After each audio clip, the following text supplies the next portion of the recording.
All right, so welcome to another one for Al Cuerpo Boxing, which means to the body. So let's get with it. Let's talk some boxing. My previous video upload that you guys will see, I'm doing various uploads that are close to this one that I'll upload soon regarding the state of boxing on the whole Canelo not being loyal. Okay, this whole non-loyalty theme. Check out my video in that. Look it for the header, something about loyalty. But for this video, let's go ahead and talk about the whole Jaime Munguia teaming up with the Canelo Alvarez camp. All right, big news. There's political talk on this. We'll get into that, and also the benefits of Munguia now being with the Reynoso camp, that being the Canelo Alvarez camp. So let's go back a bit. Let's backtrack on David Benavides, Jaime Munguia teaming up. Why teaming up with Canelo Alvarez? Look, guys, I think a lot has to do with truths and I guess being a humble person. I'm gonna get flack on that. Guys are gonna start throwing heat at me, but it's kind of like what Canelo was saying. All right, the whole Canelo Alvarez versus Oscar De La Hoya. So for those of you that don't know, well, will know, you should know, there was beef between Canelo and Oscar in the press conferences, in the build-up for the Jaime Munguia fight, right? That being Munguia versus Canelo. And of course, Munguia was like on the sideline listening to all the dramas. You could see even Jaime laughing and well, pretty much just smirking at the situation because he's like, damn, it's ironic. I'm fighting Canelo, but Canelo is doing more, and Oscar and Canelo are doing more fighting than me. All right, verbal disagreements. All right, but it's interesting what Canelo had said in these trash talking between him and Oscar. Canelo had said, I guess he was insinuating to Jaime to get out of Golden Boy Promotions. You guys remember that, right? Canelo was saying, you know, man, if you can save yourself, get out of harm's way of Oscar, because he's Canelo was talking about the monies.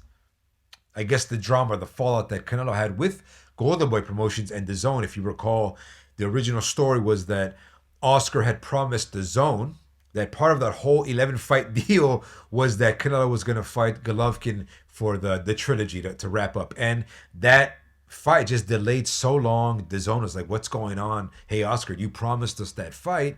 And Canelo was like, well, Canelo's team, they were like, we never made any agreement about fighting Gennady Golovkin, or at least they never made an agreement to include a Golovkin fight with that 11-fight deal. And so Canelo was able to get himself out of that situation. DAZN had lost Canelo with working with Golden Boy Promotions. So anyways, that whole experience, industry knew about it. Jaime Munguia knew about that. That kid's a smart kid too. He would have read what happened. And, you know, of course, behind the scenes, more of these industry camps, they get to know the nitty gritty as to why those fallouts happened between Canelo and Oscar. The monies, right? And so that's what Canelo was telling the public. And he was fighting with Oscar in that press conference that, you know, did you pay Golovkin what you owed him? And pretty much saying, you know, are you paying Munguia what he's really worth? And so think about it. Munguia, he and his team are absorbing all this, right? And in the aftermath of the Munguia fight, reporters were asking Canelo if Canelo carried Munguia. And I do recall Canelo saying, well, yeah, you know, if I could have gotten Munguia out of there sooner. And a lot of fans were questioning if that was the case. If maybe Canelo's ego was too high, he was acting a bit arrogant with his matchmaking. And of course, Canelo gets criticized for taking easy fights. Though, remember, now's not the case, right? Because Turki Al-Sheikh said he doesn't make easy fights with Riyadh season. So anyways, what am I getting at with all this stuff? Jaime Munguia now, in the aftermath of all these things that we're talking about, right? The monies, loyalty. Guys, loyalty. What Canelo is being criticized right now, with the PBC affiliates in industry, they're trying to smear campaign Canelo about loyalty, which is fine. You go where the better offer is, right? Eddie Hearn said that himself. And so, remember, Jaime, his team, are listening to all these things in the press conferences.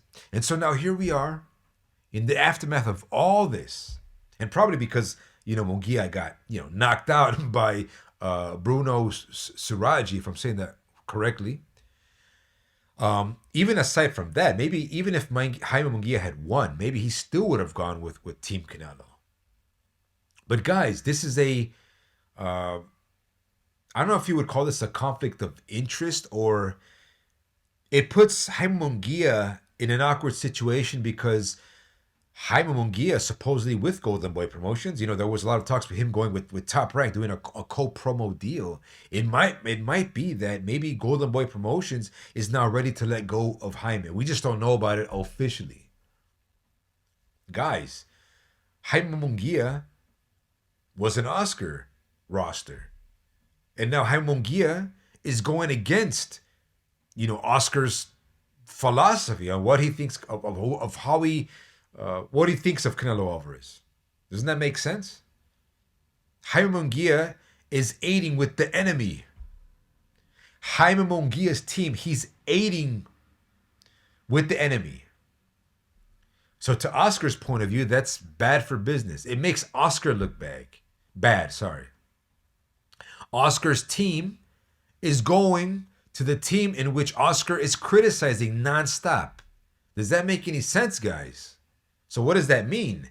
Behind the scenes, we probably don't know full details as to the fallout of Jaime Munguia and Oscar de la Hoya. You guys know what I'm getting at with that. So anyways, Munguia is now with Canelo Alvarez. He's now doing camps with Reynoso as Teofimo Lopez. Ryan Garcia is now set to go back with Eddie Reynoso. It looks like we're getting like a resurgence from Eddie Reynoso's former crew. Is that a good thing? Maybe a lot of fans don't like that because those that don't like anything to do with Canelo or Eddie Reynoso, that means they now have to criticize these new players. And keep in mind, unfortunately, there were a lot of, Mexican or other Spanish channels trolling or discrediting Jaime Munguia in general after his KO loss to Bruno Suraji. Right? They were saying that Canelo, had picking Jaime Munguia for these kind of theoretical reasons, that Jaime Munguia was easy, even though Jaime Munguia wasn't knocked out in previous fights, right? I always said Munguia is a very rugged fighter, very durable, hard. He's a fighter, man. He's a natural born fighter, and fighters make mistakes, man. Fighters get clipped. It happens in boxing, in what we would call like one hit wonder punches. I mean, if I recall, like even the odds, I think maybe you guys know, but I remember John David Jackson, or was it Julian Jackson's son, when he was going to fight Andy Lee. I think Andy Lee wasn't the favorite in that fight. And Andy Lee clipped him with a nice right hook on the ropes. As Andy Lee was hurt, man, because I remember Jackson hurt him. Andy Lee was on the retreat. And of course, Andy Lee being a southpaw, the right hooks are going to be strong. And so he clipped him, boom, lights out. Kid couldn't get up, So they call up. That's kind of happened with Jaime Munguia. Jaime Munguia actually, he did get up. I remember T. Morales and others were saying that he should have been allowed to continue. Whatever. We talked about this. I think he should have been allowed to continue, though it doesn't mean he would have won. But whatever. He lost. Jackson lost. And then Jackson even lost when he went against Jermell Charlo. He got clipped again. And so these things happen. And so now, with Jaime now being involved with Eddie Reynoso, can they improve on those defensive techniques? I think so. I honestly think that if Ryan Garcia, because we know Ryan Garcia is like, he's more focused on social media. We get it. The kid likes attention. So he wasn't taking Canelo's camp seriously. He went with Goosen, and then he lost against Tank Davis. And it's interesting that Ryan Garcia's physique back then looked so thin compared to the Ryan Garcia physique when he fought Devin Haney, or just the physique that he has now, right? For both, even Devin Haney and Garcia, when Devin Haney and Garcia fight, both of those guys look massive than in their previous fights. I know when Devin Haney, when he fought like a Jojo Diaz or Linares, he was a lot thinner. He was a lot thinner, less muscular than when he fought Ryan Garcia. But we all knew that because they were still gonna fight at 140 pounds. I think Ryan Garcia, he was like 143 or 142, so he missed the weight on purpose. And of course, weight classes matter. Not so much 3 pounds, but we'll get into that with other topics when I continue to talk about Canelo versus Crawford, because that's a great fight that's gonna happen later on this year. But guys, the politics in boxing, man. To me, I'm just amazed that a lot of fans don't really pick up on the extra details on what you can literally make more good live streams on the relationship between Jaime Munguia and Oscar De La Hoya, right? So Oscar De La Hoya loses Munguia to his enemy. Guys, that's awkward. It's weird. Maybe it's funny. I don't care. I always thought Munguia was a good fighter, and I still believe it. I'm not gonna discredit Munguia like other channels do, make fun of him. And I guess that's the same thing with the hate towards Mr. Canelo Alvarez, which I don't know why a lot of people have. I don't know why, you join channels and a lot of it is trolling, because you can tell that, guys start, or other panelists, they jump on into a live stream and they kind of start tag teaming, but it doesn't seem organic, and you get all these weird, you go from one point to another point to another point, that you get other panelists that are kind of afraid to challenge you on the realistic debate. That the double, I guess fans, they don't like to acknowledge the inconsistencies or the unfairness, or I guess let's just say they don't like to acknowledge double standards in general. And whatever, I don't take any of that stuff personal, man. It doesn't matter to me, man. I like fighting, man. I like fighting bigger guys. I like fighting smaller guys. If it's a competition, it's sparring.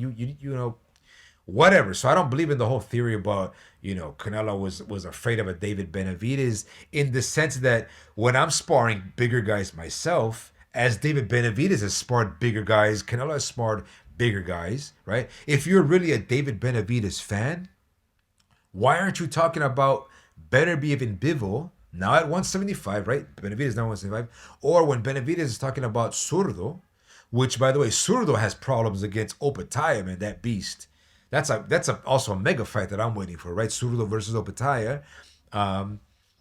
If, let's say, you're a pure, as we say in Spanish, on the pure, flag or nationalistic, what they call like la bandera, to just be nationalistic and biased. Though in my case, because I'm, Mexican American, well, let's just say for me, I'm transparent regardless. But if I was like full bias to Mexican or Latino fighters, I would kind of push just strategic themes to just focus on Zurdo and Benavidez, or Benavidez on Canelo, right?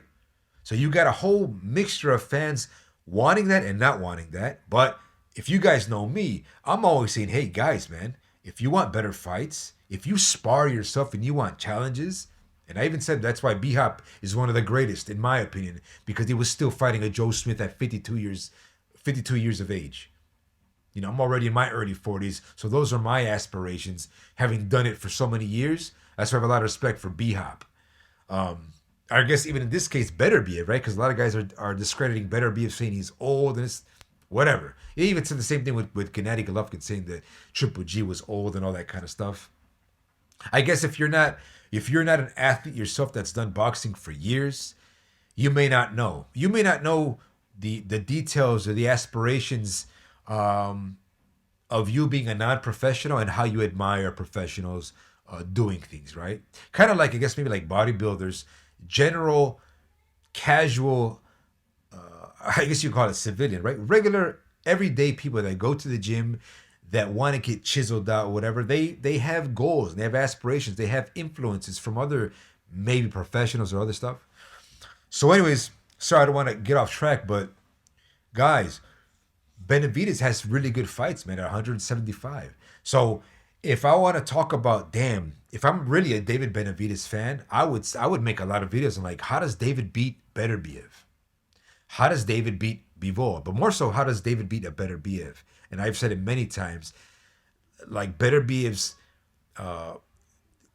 real-handed power on both left and right, seeing how he was able to dismantle, smash Anthony Yard, Callum Smith, Joe Smith Jr., Marcus Brown, that type of power, man. Dude, David Benavidez has problems at 175, you know? And then they want to talk about cruiserweight. Then the Benavidez fan wants to talk about cruiserweight and then going up to heavyweight at before 30 years of age. That was out of their own mouth. They even said that. So I would say Benavidez has more problems fighting in Opetaya than he does with Zurdo. But the point is, we're talking about all these guys, and fans still want to talk about Canelo Alvarez. Canelo Alvarez has already proven stuff in the game. Guys, a lot of you will look like idiots. Like, I mean, a lot of you are, I guess, idiots that just want to talk about Canelo and Benavidez, or just Canelo in general, talking about endlessly about his resume, discrediting him when the guy's already has done better fight. He has the best resume in boxing. And guys, it's gonna be funny. I've said it before. It's gonna be funny even if Canelo loses, but it'll be funny if Canelo fights Beterbiev before David Benavidez. And it'll be funny if Al Heyman can't even make David Benavidez fight on the Riyadh season cards. I guarantee you, there's gonna be PBC affiliates saying David needs more money. If Turki Al-Sheikh is giving Canelo Alvarez so much money, then David Benavidez should be getting this. David Benavidez that's once said, and it's documented online, I mean on the videos, I'll fight Canelo for $5 million. I don't care. With that being said, that means, Turki Al-Sheikh can give David $7 million. Or let's say even $10 million. But will David Benavidez accept that money now that PBC is like on a tightrope? They have pretty much no more business because they don't have Canelo Alvarez. So it's harder for PBC to kind of still sell its brand. I just saw the recent card that PBC is going to do with Mono Ramos against, what's his name? I don't even know the guy's name. But that's on the undercard of Fundora versus, I think, a guy called Booker or Broker, something like that. But you already see a lot of fans already talking about that card negatively. All right? And I mean, shout out to the PBC. They're doing their best to still stay alive. But once you lose Canelo Alvarez's business, it's hard to stay relevant in boxing, especially when you're being singled out. Especially when you have your own team players like Davis and Benavidez not acknowledging Turki Al-Sheikh or Riyadh season. You're gonna start being blacklisted, man. You're gonna be left out of the loop. So, guys, if you're really a David Benavidez fan, I don't even know what I should title this video. I guess it was originally Canelo versus Munguia, right? But if you're a real fan of David Benavidez, and guys, I've said this before on other streams, knowing David Benavidez's history, having wanting out, going to Top Rank, if that was real or not, I don't even know. That might have been a tactic by the PBC to see what, I guess, like sending David over to Top Rank, kind of like how PBC sent Canelo to London for the Ring magazine and talk and get an idea about offers and negotiations. I think Heyman sending Canelo to do that was the same thing with Heyman sending David to Top Rank once upon a time. Because for those of you that don't know, David tried to get out of his PBC deal. He was saying that he was unhappy, that he was being treated wrong, and so Top Rank gave him an offer. But Samson Lukowitz, if I recall, were going to sue Top Rank because that was bad business, right? And so David had to give back any bonuses that Top Rank had to give back. So anyways, if that's really true, guys, if that really happened sincerely and genuinely from David Benavidez's heart and feelings about getting paid better, if that's his character, then that means that consistently, now, of course, you're going to get PBC fans that are or diehard, I should say, that believe in loyalty. They might say, or they might push that David Benavidez should be, or should still do business with Al Heyman for everything that Al Heyman has done for David. But here's the thing. If you're really a David Benavidez fan, and you really empathize for David trying to go over to Top Rank to get better monies, then wouldn't you be in favor of David going over to Turki Al-Sheikh and getting better money for his own future? For better fights? It may be that Turki Al-Sheikh generally wants David Benavidez. Because remember, guys, this all benefits Riyadh season. They are only doing it to boost the Riyadh season logo in boxing. So Turki Al-Sheikh knows that Benavidez fighting Bivol or Benavidez fighting Beterbiev is also good for Riyadh season. It's really good for Riyadh season. Even David Benavidez fighting a Queensberry fighter in like Anthony Yard is good for Riyadh season noise, hype. Okay? So now, would Al Heyman allow that? Would Al Heyman allow David Benavidez to get higher pay grades than what PBC can now at max or at most can offer David Benavidez? So again, that's a challenge to you real diehard Benavidez fans. If you really want the best for David Benavidez, that means you guys, all the guys that are always bringing up Canelo, that means anything that Turkey offers David Benavidez for anything, doesn't matter if it includes Canelo or doesn't include Canelo, whatever Al-Sheikh, I mean, he invited David to the Beterbiev and Bivol fight. Why is he inviting him there? Think about it. What benefit do they get out of that? Well, one, Riyadh season gets to show a broadcast with David Benavidez in there, right, in frame. Maybe Turkey's strategy is to ask David Benavidez questions on those broadcasts about offers. Maybe I should title that. Maybe that's a good title. Yeah. Will Turkey Al-Sheikh offer Benavidez on the broadcasts, or will an employee from the zone in Riyadh season ask Benavidez on camera during a broadcast, will he accept a type of offer for a fight with Beterbiev or the winner of a Beterbiev Bivol or Canelo? Stay tuned into that, guys. That's going to be another flavor. It's going to get people thinking. That's going to be the topic in 2025. And shout out to my boy, Boxeo Atomico, because he knows exactly what I'm talking about. He knows I've been talking about this. That, as he says in Spanish, ¿Ustedes qué van a decir si Benavidez no se va con el Riyadh season? He knows this, man. I've been saying this for months. I mean, it's not complicated, guys. Boxing is not complicated. And I've been saying it in English. I've been saying it in Spanish too. He knows this. And also, Professor, he knows. Everybody knows this. Will David Benavidez acknowledge any type of business with Riyadh season because he's under Al Heyman? Al Heyman calls the shots, guys. Al Heyman needs to survive with the PBC. What Rick Glacier's been saying is true. When Rick Glacier says PBC has no money, it's true. For years, we saw the PBC trying to do pay-per-view fights for almost any fighter because there's no guarantee money there, right? Or at least there's no guarantee that would make the fighter, as in previous years, happy. So they have to offer pay-per-view. It's like less risk, right? And the fighter has to take it, right? It's take it or leave it or no fight. So that's what I have on this one, guys. So we talked about the fallout between, or the assumption that there's a fallout between Munguia and Oscar de la Hoya. Munguia is now siding with the enemy. He's siding with Canelo Alvarez, the enemy of Oscar de la Hoya. And so we went into now, we talked a bit about David Benavidez, but I probably want to do another video on that. But that's what I have on this one, guys. Guys, the boxing game is easy. It's not hard to spot. And so I'll catch you guys on the next one for Al Cuerpo Boxing, which means to the body. Peace out.